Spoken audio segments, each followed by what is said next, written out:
Zona horor. Kawin siluman monyet di Tulungagung. Di sebuah desa terpencil di Tulungagung, ada sebuah hutan yang dikenal dengan nama Hutan Gunung Wilis. Konon, di dalam hutan itu bersemayam makhluk tak kasat mata, termasuk siluman-siluman yang sering menggoda manusia. Mbah Rono, seorang sesepuh desa, sering memperingatkan warga agar tidak masuk terlalu dalam ke hutan, terutama bagi perempuan muda yang belum menikah. Jangan pernah masuk ke sana kalau kau masih gadis. Kalau tidak, siluman monyet akan mengambilmu sebagai istri. Orang-orang menganggap itu sekadar dongeng, hingga seorang gadis bernama Sari menghilang secara misterius. Suatu malam, Sari nekat pergi ke hutan setelah bertengkar dengan ibunya. Ia tidak pulang hingga keesokan harinya.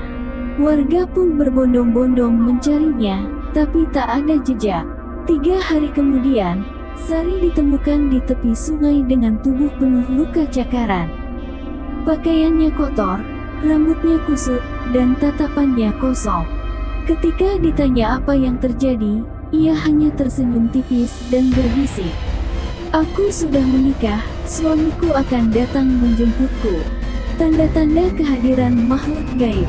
Setelah kejadian itu, Sari berubah. Ia sering melamun dan bicara sendiri di malam hari. Ibu dan ayahnya mulai merasa ketakutan. Namun, keanehan tidak berhenti di situ. Setiap malam, terdengar suara monyet berkeliaran di atap rumah Sari. Suaranya terdengar seperti gelak tawa kecil yang mengerikan. Tetangga yang tinggal dekat rumahnya mulai takut untuk keluar malam. Suatu malam, Ibu Sari terbangun dan melihat sesuatu di kamar anaknya. Di bawah sinar bulan, tampak bayangan besar sedang duduk di ranjang Sari. Makhluk itu berbulu hitam, dengan mata merah menyala dan gigi yang tajam. Ketika Ibu Sari menjerit, sosok itu menoleh ke arahnya dan mengeluarkan suara, "Jangan ganggu istri saya." Lalu, makhluk itu menghilang begitu saja.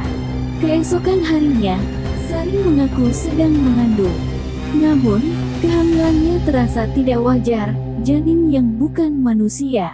Dalam waktu 1 bulan, perut Sari sudah sebesar orang hamil 5 bulan.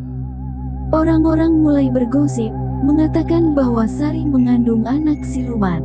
Seorang dukun bernama Mbah Karminah dipanggil untuk memeriksa Sari. Setelah meraba perutnya, wajah Mbah Karminah langsung pucat. "Ini bukan anak manusia, ini anak jin. Kalian harus cepat melakukan ritual penolakan." Namun, belum sempat ritual dilakukan, sesuatu yang mengerikan terjadi. Malam itu, Sari mengerang kesakitan. Ia merasakan gerakan aneh di dalam perutnya, seolah-olah janinnya memiliki kekuatan luar biasa. Ayah dan ibunya berusaha menahannya, tetapi tiba-tiba Sari berlari keluar rumah dengan kekuatan yang tak terduga. Ia menuju hutan, tempat asal kutukan itu bermula. Warga desa yang melihatnya mencoba mengejar, tetapi begitu Sari masuk ke dalam hutan, tubuhnya menghilang dalam kabut pekat. Yang tertinggal hanyalah suara tawa yang menyeramkan. Hilangnya Sari membuat desa geger. Mbah Karminah, satu-satunya dukun sakti di desa, yakin bahwa Sari telah dibawa oleh siluman monyet ke dalam hutan Gunung Wilis. Beberapa warga desa, termasuk ayah Sari dan beberapa pemuda pemberani, memutuskan untuk mencarinya. Mereka membawa obor, sesajen, dan daun kelor sebagai perlindungan dari gangguan makhluk halus. Saat memasuki hutan, udara terasa lebih dingin. Semakin dalam mereka berjalan, semakin terasa suasana aneh. Angin berhenti berhembus, suara serangga lenyap, dan hanya ada keheningan mencekam. Tiba-tiba, terdengar suara tawa melengking di kejauhan. Suara itu bukan suara manusia. Mereka menemukan jejak kaki besar yang tidak seperti jejak manusia atau hewan biasa. Jejak itu menuju ke sebuah tempat terbuka di tengah hutan, tempat berdirinya sebuah altar batu raksasa yang dipenuhi tulang belulang manusia. Di atas altar itu, Sari duduk dalam posisi terikat. Namun, yang paling mengerikan adalah makhluk yang berdiri di sampingnya. Seekor siluman monyet raksasa, dengan bulu hitam legam, mata merah menyala, dan kuku panjang melengkung, menatap mereka dengan ekspresi buas. Makhluk itu mengenakan mahkota emas, seolah ia adalah raja di tempat itu. Sari tampak tidak sadar sepenuhnya. Matanya kosong, bibirnya tersenyum tipis, seolah sedang mengikuti upacara pernikahan gaib. Bahkan Minah langsung menyadari bahaya besar ini. Dengan gemetar, ia mulai membaca mantra-mantra perlindungan. Namun, sebelum ia sempat menyelesaikan doanya, siluman monyet itu mengeluarkan suara menggelegar. "Pergilah, dia milikku." Tanah di sekitar altar bergetar. Dari balik pepohonan, puluhan monyet dengan wajah manusia bermata hitam keluar dari kegelapan. Mereka melompat-lompat dengan gerakan aneh, mengeluarkan suara tawa yang tidak wajar.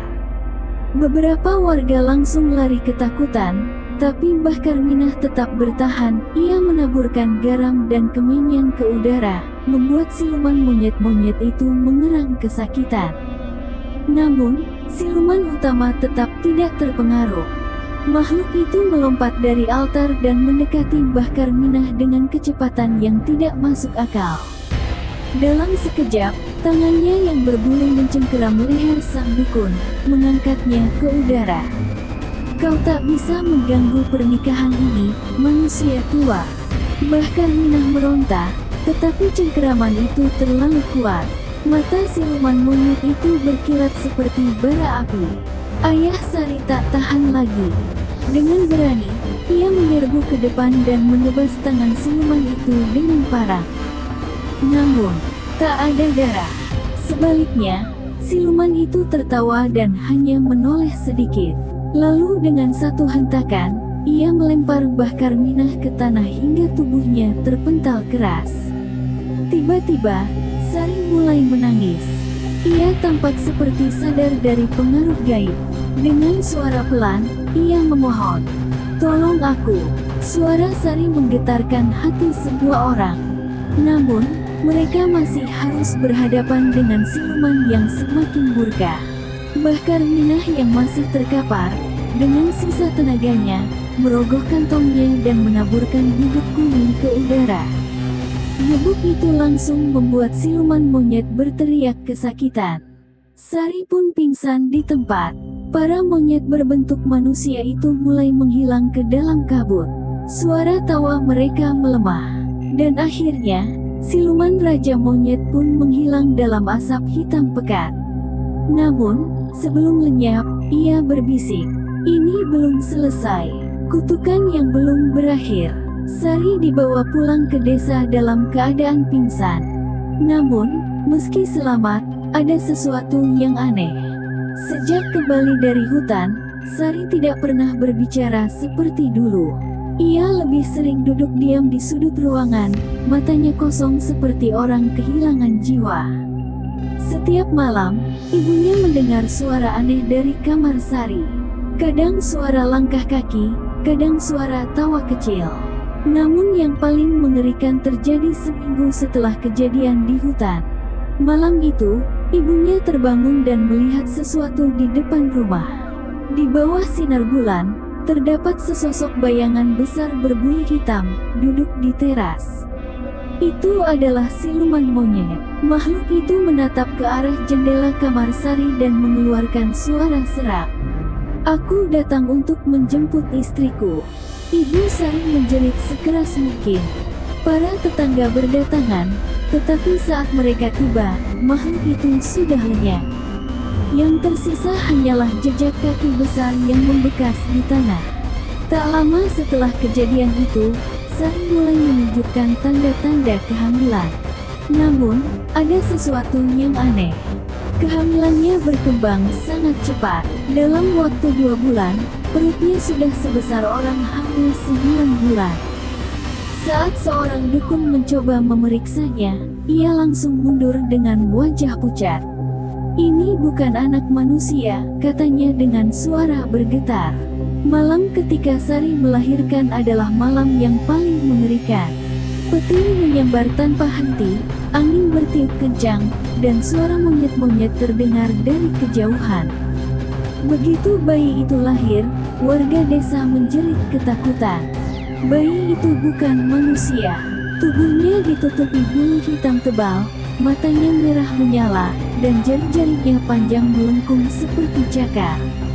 Namun yang paling mengerikan, begitu lahir, bayi itu tertawa. Bukan suara bayi, tetapi suara monyet yang menyeramkan. Semua orang membelalak ketakutan. Sementara itu, Sari, yang kelelahan setelah melahirkan, hanya tersenyum tipis. Perlahan, ia membelai kepala bayinya yang berbulu dan berbisik, "Ayahmu akan segera datang." Di luar rumah, terdengar suara gemuruh. Dan dari dalam hutan, sepasang mata merah menyala terlihat mengintai.